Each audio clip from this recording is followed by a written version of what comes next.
बिस्मिल्लाहिर्रहमानिर्रहीम। Welcome to IT first solutions. C sharp dot net and SQL server tutorial series में मैं एक फिर आप सबको खुशामदीद कहता हूँ। फर्स्ट वीडियो में मैंने आपको इंट्रोडक्शन दिया था कि हम लोग क्या क्या सीखने वाले हैं इस ट्यूटोरियल सीरीज में, और मैंने आपको बताया था कि हम इसमें एक पॉइंट ऑफ सेल एप्लीकेशन बनाएंगे और ये सारे कंसेप्ट हम उस एप्लीकेशन के साथ साथ सीखेंगे, उस एप्लीकेशन को डेवलप करते हुए सीखेंगे। इस वीडियो में आपको बताऊंगा कि हम लोग कौन सी एप्लीकेशन बना रहे हैं, कौन सी एप्लीकेशन बनाने वाले हैं और उसमें हम लोग क्या क्या इंप्लीमेंट करेंगे। तो रन करते हैं उस एप्लीकेशन को। सबसे पहले आपको रजिस्ट्रेशन का मॉड्यूल नजर आएगा। आपने अगर एप्लीकेशन हमारी परचेज किया तो आपको इस एप्लीकेशन को रजिस्टर करना पड़ेगा। जो रजिस्ट्रेशन डिटेल्स हमने आपको प्रोवाइड की हैं, अगर आप वैलिड यूजर हैं तो आप वो रजिस्ट्रेशन डिटेल्स यहाँ पे डाल के उस एप्लीकेशन को रजिस्टर कर सकते हैं।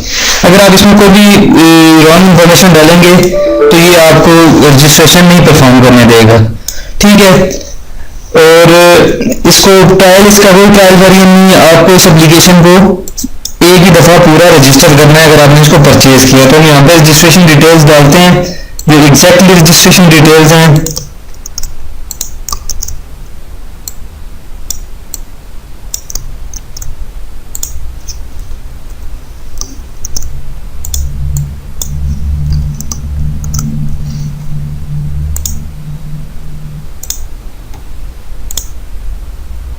Congratulations, your application is registered now. Please contact us for further details. IT First Solutions Online Training and Software.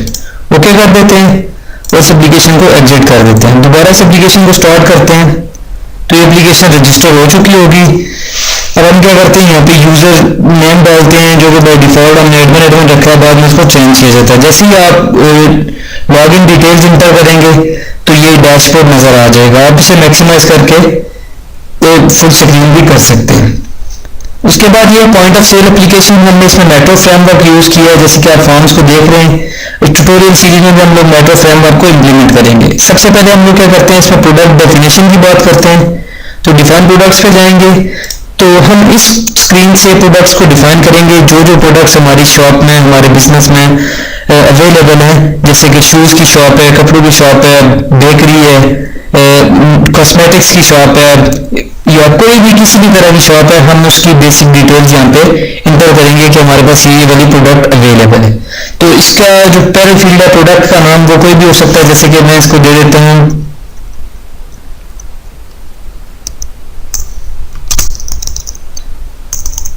Milk pack कर देता हूँ।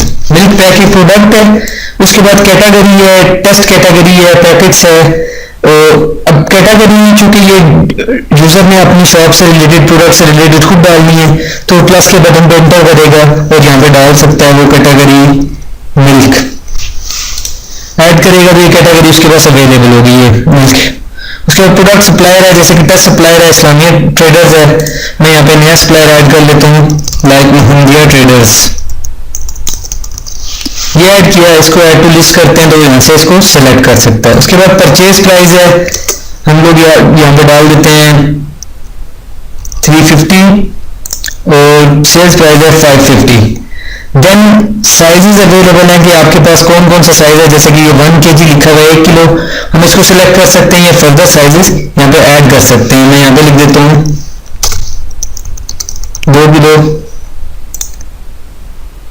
और उसके बाद मैं एक और साइज ऐड करता हूँ ½ kg के लिए, आधा किलो। अब ये देखिए मिल्क पैक मैंने यहाँ पे डिफाइन कर रहा हूँ कि मेरी शॉप में ये होगा 1 किलो भी अवेलेबल होगा, 2 किलो भी अवेलेबल होगा और 3 किलो भी, ½ kg भी अवेलेबल होगा। ये मैंने प्रोडक्ट की इंफॉर्मेशन ऐड कर ली। अब मैंने इसको करना है, सेव करना है। तो प्रोडक्ट सेव हो जाएगा, साथ ही बताएगा कि कौन सा number, product number 3 is saved in the system. कि मेरे पास 2 प्रोडक्ट्स ऑलरेडी अवेलेबल थी, जो प्रोडक्ट्स मैं ऐड कर रहा हूँ ये प्रोडक्ट नंबर 3 पे ओके करते हैं। उसके बाद हम फर्दर कोई डिटेल्स डाल रहे हैं तो हमारे जहन में आता है यार नहीं, ये वाली नहीं होनी चाहिए, तो हम न्यू पे क्लिक करेंगे तो दोबारा फॉर्म को रीसेट कर देगा।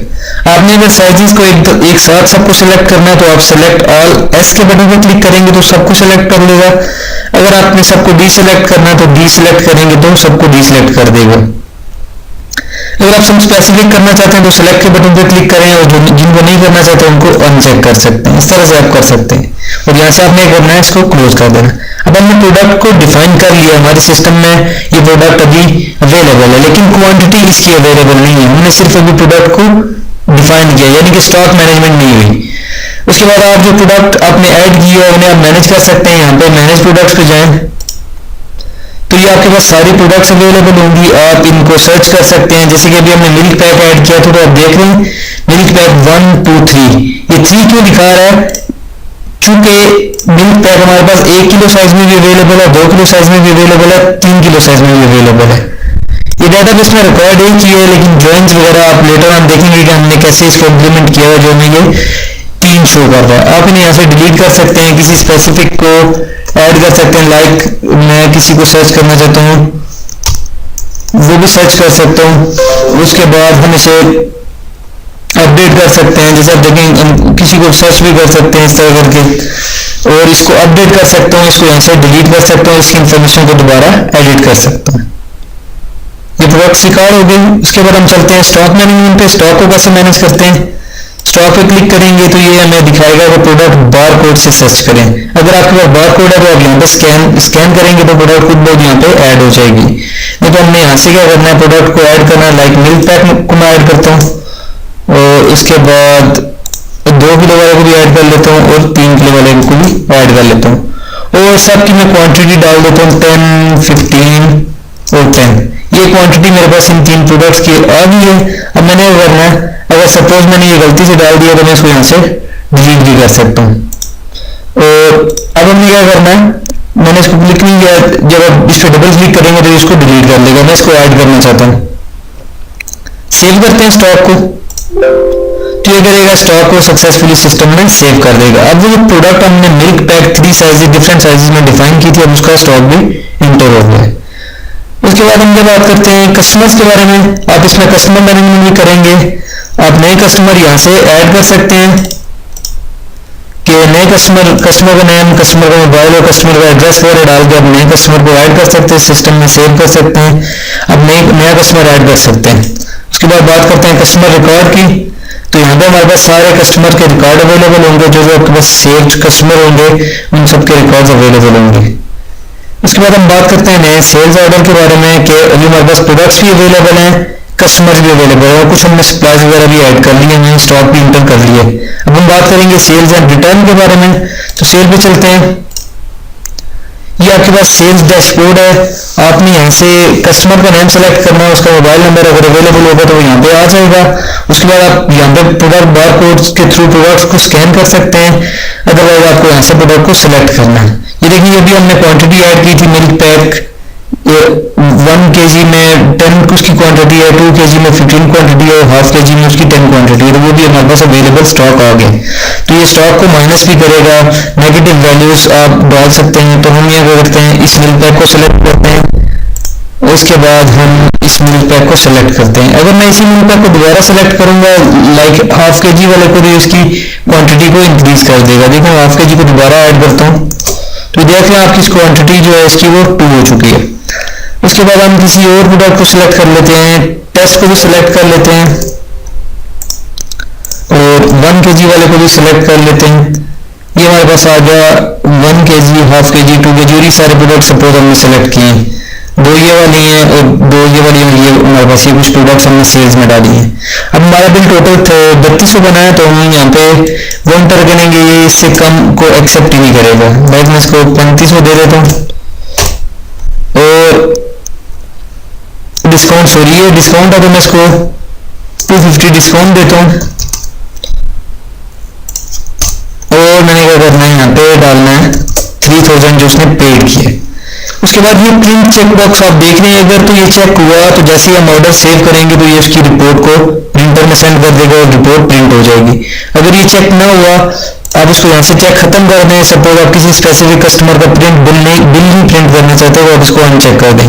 अगर आप बिल प्रिंट करना चाहते हैं तो उसको चेक रहने दें, और यहाँ पे सेव के बटन पे क्लिक करें, तो ये आपको बताएगा कि आपके सिस्टम में पहले जो सेल हो चुकी है वो एक थी, अभी आपने दूसरी सेल इंटर की है, तो लिखा गया ऑर्डर नंबर 2। ओके करते हैं, तो आप देखेंगे आपके प्रिंटर पे यहाँ पे कमांड सेंड हो जाएगी। हमने सेल की है उसकी कमांड यहाँ पे प्रिंटर में सेंड हो जाएगी। वो सेंड क्यों नहीं है, क्योंकि अभी हमने इस एप्लीकेशन में डिफॉल्ट प्रिंटर सेलेक्ट नहीं किया। देखिए आ रही है, ये देखें आपके पास ये रिपोर्ट है वो सेंड हो चुकी है। चूंकि मैं इसको कर चुका हूँ वो भी मैं आपको बताता हूँ कि आपने प्रिंटर को किधर से सेलेक्ट करना है या कैसे मैनेज करना है। तो इस तरह से हम लोग सेल्स को मैनेज कर रहे हैं। इसी तरह अगर हम रिटर्न डालना चाहते हैं तो किसी स्पेसिफिक प्रोडक्ट की नेगेटिव क्वांटिटी को एंटर करके रिटर्न को भी मैनेजमेंट कर सकते हैं। उसके बाद हम बात करते हैं डिफॉल्ट प्रिंटर की। यहाँ से आपने क्या करना है, जो भी आपके सिस्टम के साथ प्रिंटर्स कनेक्ट होंगे आपने सिस्टम को इंस्टॉल कर एप्लीकेशन को इंस्टॉल करते साथ जो आपका रिपोर्टिंग का प्रिंटर है जिसके थ्रू आप इनवॉइसेस वगैरह प्रिंट करेंगे उसको सेलेक्ट करना है। सेलेक्ट करके सेव चेंजेस को कर देना। ओके, और आप क्या कर सकते हैं, आप अपना पासवर्ड चेंज कर सकते हैं। यहाँ पे अपना एग्जिस्टिंग पासवर्ड, सपोज मेरा एडमिन है तो मैं इसको नया पासवर्ड 123 देता हूँ, तो आप इसको भी मैनेज कर सकते हैं। ये चेंज हो गया है। उसके बाद हम ऑर्डर्स रिकॉर्ड की बात करते हैं। ऑर्डर्स रिपोर्ट या रिकॉर्ड के बारे में बात करते हैं। क्लिक करें तो ये आपकी जो भी सेल्स होंगी वो क्या करेगा, वो यहाँ पे आपको शो करेगा कि आपकी ये सेल्स हैं। आप किसी स्पेसिफिक कस्टमर की सेल को सर्च करना चाहते हैं, लाइक टेस्ट कस्टमर है या किसी स्पेसिफिक कस्टमर कि उस कस्टमर ने इन 2 डेट्स के दरमियान मुझसे कितना माल खरीदा है, कितनी उसने मुझसे परचेजिंग की है, वो दिखाओ। वो उसकी रिपोर्ट जनरेट कर देगा कि उसने इन 2 स्पेसिफिक डेट्स में इस कस्टमर ने इतने आपसे ऑर्डर्स खरीदे, इतना आपसे माल खरीदा है और उसकी जो टोटल जो उसने आपको पे किया वो इतना बन रहा है। सपोज अभी हमने सिर्फ ये सिलेक्ट किया है 15 से 15 तक, तो ये हमें 5700 दे रहा है। हम यहाँ से बैक भी सर्च कर सकते हैं। तो आप देख रहे हैं चूंकि और कोई ऑर्डर नहीं है तो यही ऑर्डर है वो इसलिए इतनी दिखा रहा है। आप यहाँ से कस्टमर को खत्म करके ओवरऑल सेल को भी सर्च कर सकते हैं कि वो कितनी सेल है। चूंकि मेरे पास ऑर्डर ही 2 सेल है तो इसलिए ये इतनी शो कर रहा है। उसके बाद अगर आप किसी स्पेसिफिक को बिल को दोबारा प्रिंट करना चाहते हैं तो आप इसको सेलेक्ट करें और प्रिंट रिपोर्ट पर क्लिक करें तो आप देखेंगे आपकी कमांड जो है प्रिंटर में सेंड कर दी जाएगी। ये देखें 2 रिपोर्ट्स, एक को पहले जो हमने प्रिंट की इसको डिलीट करते हैं और नई को क्या करते हैं प्रिंट करते हैं। प्रिंट में मैंने क्लिक किया, अभी ये देखें आप प्रिंटर पे चले जाए तो ये रिपोर्ट उसने प्रिंटिंग के लिए सेंड कर दी। उसके बाद रिपोर्ट का कैसी होगी, अगर आप रिपोर्ट को प्रिंट नहीं करना चाहते लेकिन देखना चाहते हैं कि उसमें कौन कौन सी आइटम्स हमने सेल्स की थी या क्या उसके स्टेटस था, तो आप किसी भी बिल को क्लिक करें और व्यू रिपोर्ट पे क्लिक करें तो ये आप देखेंगे ये आपके लिए रिपोर्ट जनरेट कर देगा।